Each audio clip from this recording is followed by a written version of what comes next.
Okay. The last point in this sort of the truth behind the banking concept is that the banking concept propagates, right? It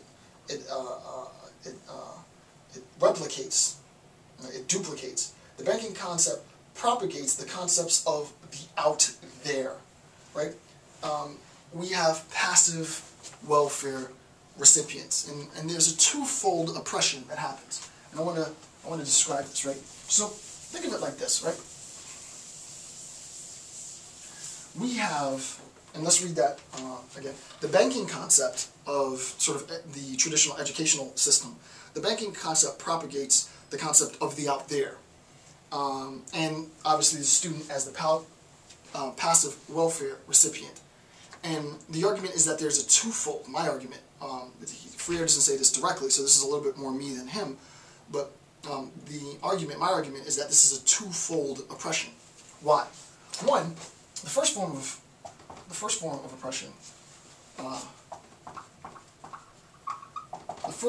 oppression is the passivity of the student, right? The idea of passively awaiting the deposit of knowledge, right? So the first form of oppression is the passive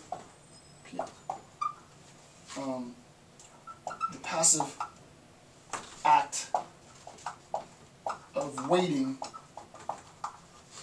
for a deposit of knowledge, right? The first form of oppression is the passive act of waiting, just waiting passively for this deposit of knowledge. So you just wait as a student, wait as a student, wait as a student, wait as a student. Oh wow, okay, now I get it. Wait, wait, oh wow, okay, I get it.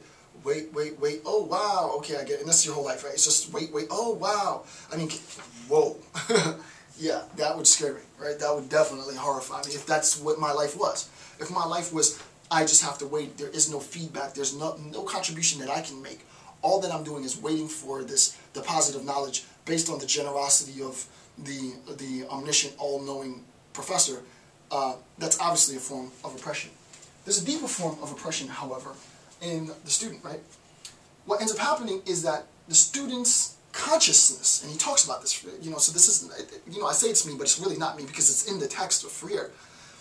Freire says, and he doesn't say this explicitly, and I would really like to read more research on this particular aspect because I think you can take Freire farther than Freire took it himself. But here's the assumption. If this is the assumption, oh wow, oh wow, oh wow, right? You develop a pattern. The student is programmed, in a sense. The oppressed community is programmed to think like that. And it's not even to think, right? It's the oppressed community, the student is programmed to just wait for enlightenment, right? Which is only given and only ever arrived at by the gift and the generosity of the instructor. When this individual leaves the classroom, leaves the framework of the traditional educational system and enters society, it's exactly the same pattern. You get on the job, you're taught to perform complex tasks, which is the first time in your life you're able to do it, and you find yourself just waiting, just waiting, just waiting, just waiting. There never is that oh wow, because you don't know how to get to that oh wow. So you just have a population of people that are totally, conceptually silent. And there is no thought, and there is no critical consciousness. So at the second level, you are oppressed on a much, much deeper level.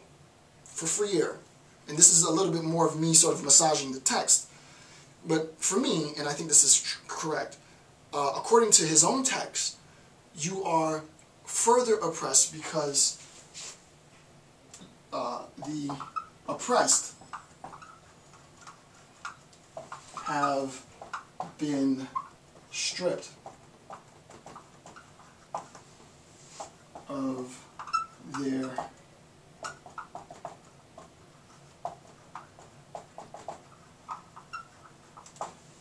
oppressed have been stripped of their critical consciousness, right? You have never been taught how to think for yourself.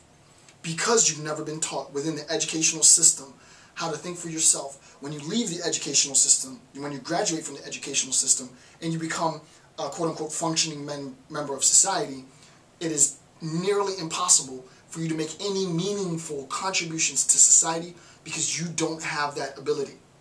Because you've never had to think for yourself one time in your entire life. Every thought that you've ever had in your head has always been a consequence of someone telling you what to think. And that should piss you off. You should be mad. If that is the case, you should be mad.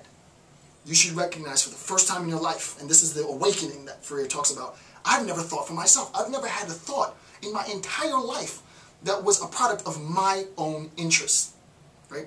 And if that's the case, then you have sort of an agitation in society, and then obviously liberation theory and revolution is a consequence. But as we see, the first impression is that you are indoctrinated, you're taught to think passively, and a deeper level, you lose your ability to think critically, which makes you easier to control, which makes the population more malleable and adaptable